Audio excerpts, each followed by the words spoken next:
Ito nga yung mga kalinga kung saan tinutulungan yung mga senior para hindi yung mga ID nawawala, yung mga may sakit, para hindi mahirapan papunta sa mga center, sa City Hall, mas madali po makakakuha ng mga gamit.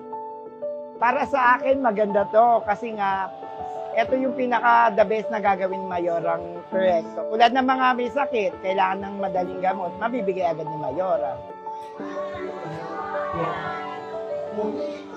Natutuwa kami. Natutuwa kami dahil yung ganyan palang patakaran niya, parang offer sa taong wala rin. Parang ganyan. Natutuwa sa kanya. Malaking bagay po ito sa aming may hirap at maraming salamat po kay Mayor Hani Lacuna. Sobrang laki ng aspeto kasi health is wealth. Pag sinabi natin health is wealth, ano ba yung una talaga na para makapag-serve ka ng tama? Dapat healthy ka.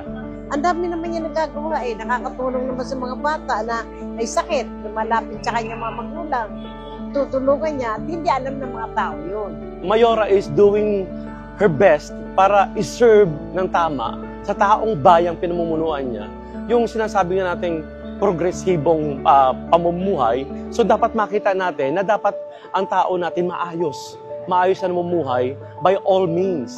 Mayora is one of the best mayor in the Philippines that serves well. And of course, yung sabi ng responsibility as a doctor, nakikita at pinararamdam niya how important is our health towards the progress in our community.